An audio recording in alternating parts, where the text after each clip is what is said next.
आपणक जीवन में धनजनित समस्या लगी रही कि चाकरी मिलबारे समस्या आसुचे कि व्यापार वाणिज्य रे समस्या आसुचे कि आपण जेते भी परिश्रम कले मध्य परिश्रम अनुसायी फल मिल पारु नाही कि आपण करजर मायाजाल रे फसी जाइछन्ति कि तेबे आजिर एही भिडियोटी को शेष पर्यंत निश्चय देखंतु।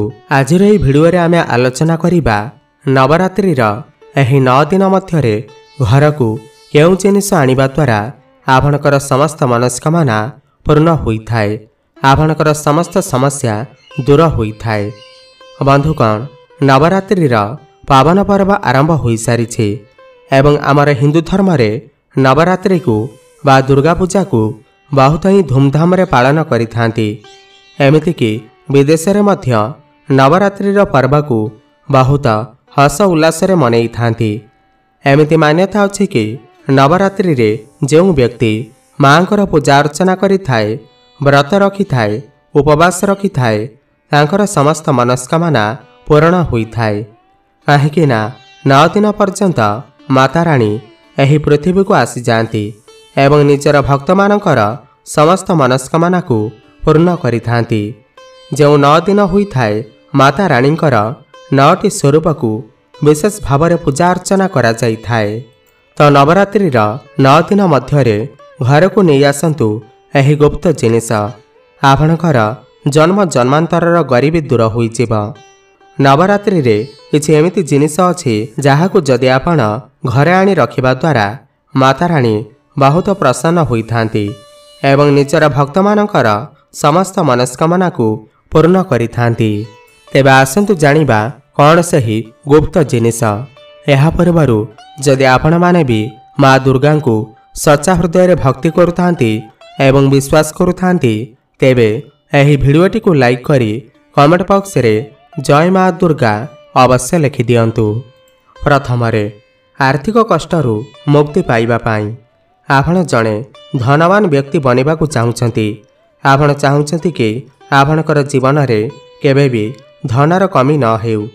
तो नवरात्रि समय रे जदि आर्थिक कष्टर मुक्ति पाइबा को चाहुचंती तो चांदीर कोनोसी भी सामग्री आनी देवी माता को समर्पित करि दियंतु। नवरात्रि समय रे चांदी रे बना होइतिबा कोनोसी भी सामग्री आनी करी माता रानी को समर्पित करिदेबे एवं एही चांदी रे बना होइतिबा सामग्री जाहाको आपण माता रानी को समर्पित करिथेबे एहाकु दशमी दिन आपण एहाकु गंगा जल रे स्नान करिके एहाकु लाल रंगर कपड़ा रे बांधिके चांदीर डबा जदि आपणक पाखरे अछि तो 5टी चाउल दाना, 5टी गोमती चक्र, 5टी कौड़ी सेथिरे पकई आपण एहाकु रखि पारिबे।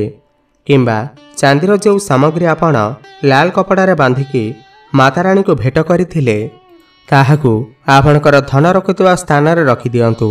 आलमारी हेउ किंबा ट्रेजरी हेउ सेथिरे उत्तर दिगरे रखंतु।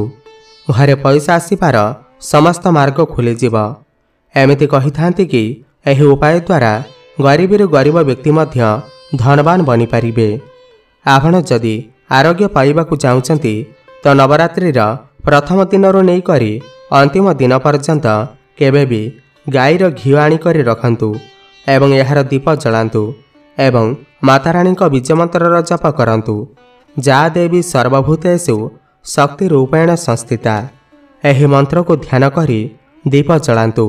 देखिबे आपनकु आरोग्य प्राप्ति हेबा, पुरुणारू पुरुणा रोग मध्य दूर होइजिबा एवं आपणकर स्वास्थ्यर उन्नति हेबा। आपण मानक मध्यरु एमिति लोक थिबे जे कि निजर स्वयं एक घर चाहिथांती तो माटी रे बनिथिबा एक छोट घर आणंतु, एहाकु आनी माता रानी को समर्पित करि दियंतु। तो नवरात्रिर किछि दिन परे आपणकर पाखरे मध्य एक सुंदर घर थिबा, आपणकर मनोकामनार पूर्ति हेबा। चाकरीर पदोन्नति चाहुछति जदि 3टी नड़िया आनी करी प्रथमे घरे रखंतु एवं नवमी दिन कोनोसी भी मंदिर को जाई करी एहाकु चढ़ाई दियंतु तो देखिबे आपणकर पदोन्नति होइजिब, चाकरी रे प्रमोशन हेबा एवं चाकरी खोजिथिबा लोकंकु एक सुंदर चाकरी मध्य प्राप्त होइजिब। आपण जदि आकर्षण बढ़ाइबाकु चाहुछंती तेबे धूप, सुगंध, अगरबत्ती किंबा बास्ना वाला जो सामग्री अच्छी ताहाकु किणी घर को आणंतु एवं माताराणी को समर्पित करंतु। चलतु एबे जानिबा अपार धन संपत्ति प्राप्त करिबा पाई जबरदस्त गुप्त प्रयोग जानिबा। तो अपार धन संपत्ति प्राप्त करिबा पाई 9 दिन मध्यरे आपणकु किन्नरଙ୍କ ठारू गोटे गोटे टंका मागी नेबार अछि। देखंतु किन्नरଙ୍କ ठारू पैसा आनिबा बहुत कष्ट होइथाय, कारण तांकर जो आशीर्वाद होइथाय सेथिरे बहुत दम थाए। जदि आपणकु किन्नर मिली जाती तो 9टी किन्नरଙ୍କ ठारू आपणकु एक एक टंकार कॉइन आनिबार अछि एवं आपण एहाकु गंगा जल धोईकी नवरात्रि समय रे एहाकु आपणकर ट्रेजरी बा पर्स रे रखिबार अछि। आजीवन आपणकर घरे पैसार कमी हेब नाही। आपण चाहिबे तो मौली धागा भी बा मूली सूता भी एही दिन किणिकी 9टी गंठी पकई एहा परे एही सूताकु 9टी मनोकामना कही कही नवदुर्गा को ध्यान करी 9टी गंठी पकांतु एवं एहाकु माताराणी को समर्पित करि दियंतु। तो 9 प्रकार आपणकर इच्छार पूर्ति होइथाय।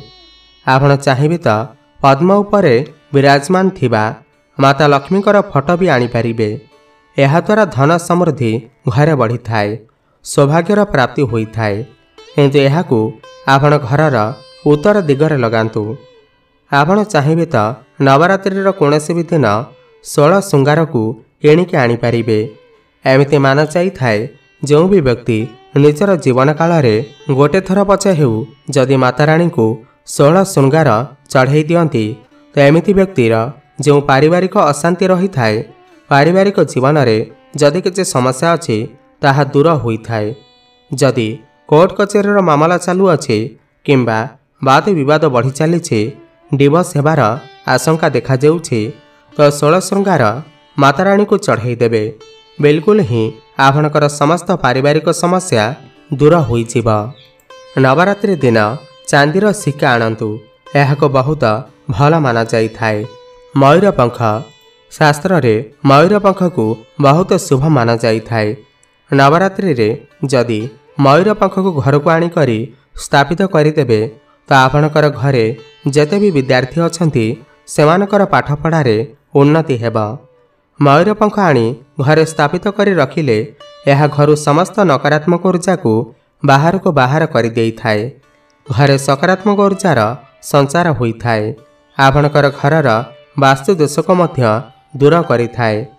आपण किछि करंतु अबा न करंतु किंतु नवरात्रि समय रे कदली गछ आपणकर घरे निश्चय लगेबे। नवरात्रि रे जदि कोनोसी व्यक्ति कदली गछ निजर घरे लगेई थांती, अगणारे लगेई थांती एवं प्रतिदिन एथिरे जल चढ़ी थांती तो एमिति माना जाइथाय कि एमिति व्यक्ति को धनवान बनिबारे केही भी रोकी पारिबे नाही। आहुरी मध्य किछि सामग्री अछि जाहाकु नवरात्रि समय रे निश्चय आनिबे। जेमिति कि चांदीर कइंछ, जदि आपणक पाखरे अल्प भी पैसा अछि तो चांदीर कइंछ आपणकर घर को निश्चय आणंतु। चांदीर कइंछ घर को आनी करी स्थापित करिबा द्वारा आमर घरे सुख शांति वैभव एवं धन धान्यर वृद्धि होइथाय। चांदीर पद्म घर को आनी स्थापित करि पारिबे किंबा दुर्गा माता को समर्पित करि पारिबे एवं दशमी दिन एहाकु आनी आपणकर धन रखुथिबा स्थान रे रखि पारिबे। एमिति माना जाए पद्मर जेते भी पाखुड़ा होइथाय सेतिकी मार्गरू आपणको धन प्राप्ति हेब। जदि पद्मरे 8टी पाखुड़ा अछि तो 8टी मार्गरू आपणको धन प्राप्ति हेब। आपण चाहिबे तो घर को त्रिशूल भी किणिकी आनी पारिबे। जो लोक शत्रुंक पाई चिंतार अछंती, शत्रु आपणको हैरान करुछंती तो आपण नवरात्रिर कौनसी भी दिन आपण जेकोसी धातुर एक त्रिशूल घर को आणंतु। देखिबे आपणकर शत्रु मानकर विनाश हेब। आपण चरण पादुका भी आनी पारिबे। जो व्यक्ति धनवान बनिबाकु चाहुछंती, सिद्धि प्राप्त करिबाकु चाहुछंती, एमिति व्यक्ति नवरात्रि समय रे माँ दुर्गा को चरण पादुका निश्चय अर्पण करंतु। जो लोक मानकर किछि मनस्कामना अछि तेबे आपण निश्चिंत एही नवरात्रि रे चरण पादुका माँ दुर्गा को अर्पण करंतु। देखिबे आपणकर समस्त मनस्कामना पूर्ण हेब, सिद्धि प्राप्ति हेब। चांदीर कोनोसी पात्र ଚାନ୍ଦିର ଚାମଚ ଆଣିପାରିବେ। ନବରାତ୍ରିରେ ମାତାରାଣୀ को ଚାନ୍ଦିର ପାତ୍ରରେ ଭୋଗ ଲଗାଇ ଦିଅନ୍ତୁ। ଆପଣଙ୍କୁ ମାତାରାଣୀଙ୍କର ଆଶୀର୍ବାଦ ପ୍ରାପ୍ତି ହେବ। ଆପଣ କୌଣସି ଉପାୟ କରନ୍ତୁ ଅବା ନ କରନ୍ତୁ, କିନ୍ତୁ ନବରାତ୍ରିରେ ଏହି ଉପାୟ ନିଶ୍ଚୟ କରିବେ। ଦେଖନ୍ତୁ, ମାତାରାଣୀଙ୍କୁ ପ୍ରସନ୍ନ କରିବା ପାଇଁ କେତେ ଉପାୟ ବତାଯାଇଛି, କିନ୍ତୁ ନବରାତ୍ରିରେ 9 ଦିନ ମଧ୍ୟରୁ କୌଣସି ବି ଗୋଟିଏ ଦିନ, ଯଦି ସପ୍ତମୀ ଦିନ, ଯଦି ମନ୍ଦାର ଫୁଲ ନେଇ ଆସିବେ, ନାଲି ମନ୍ଦାର ଫୁଲ ଆଣିବେ ଏବଂ ଏହି ଫୁଲର ଆପଣଙ୍କୁ 21 ସଂଖ୍ୟାରେ ମାଳା ଆପଣଙ୍କୁ ବନେଇବାର ଅଛି। ନବରାତ୍ରିର ସପ୍ତମୀ ଦିନ ଯଦି ଆପଣ ମା ଦୁର୍ଗାଙ୍କୁ ଚଢ଼େଇ ଦେବେ, ବିଲକୁଲ ହିଁ ଆପଣଙ୍କର ଯାହା ବି ମନୋକାମନା ଥିବ ତାହା ଶୀଘ୍ର ପୂରଣ ହୋଇଯିବ। କୌଣସି କାରଣବଶତଃ ଯଦି ଆପଣ ସପ୍ତମୀ ତିଥିରେ କରି ନ ପାରିବେ, ତେବେ ନବରାତ୍ରିର କୌଣସି ବି ଦିନ ଆପଣ ଏହି ଉପାୟ କରିପାରିବେ। ଦେଖିବେ 1 ମାସ ଭିତରେ ଆପଣଙ୍କର ବଡ଼ରୁ ବଡ଼ ଇଚ୍ଛା ପୂର୍ଣ୍ଣ ହୋଇଯିବ। ଶେଷରେ ମୁଁ ଆପଣଙ୍କୁ ଏତିକି କହିବି, ଆପଣ ଯେଉଁ ବି ଉପାୟ କରନ୍ତୁ ପୁରା ଭକ୍ତିରେ ଏବଂ ବିଶ୍ୱାସରେ କରନ୍ତୁ। ଦେଖିବେ ଆପଣଙ୍କୁ ନିଶ୍ଚିନ୍ତ ଫଳ ପ୍ରାପ୍ତି ହେବ। ଆପଣଙ୍କର ନିଶ୍ଚିନ୍ତ ମନସ୍କାମନା ପୂର୍ଣ୍ଣ ହେବ। ଆପଣଙ୍କୁ ଯଦି ଏହି ଭିଡ଼ିଓଟି ଭଲ ଲାଗିଥାଏ, ତାହେଲେ ତଳେ ଥିବା ଆମ କମେଣ୍ଟ ବକ୍ସରେ ଜୟ ମା ଦୁର୍ଗା ଅବଶ୍ୟ ଲେଖିଦିଅନ୍ତୁ ଏବଂ ଭିଡ଼ିଓକୁ ଗୋଟେ ଲାଇକ୍ କରିଦିଅନ୍ତୁ। ଧନ୍ୟବାଦ।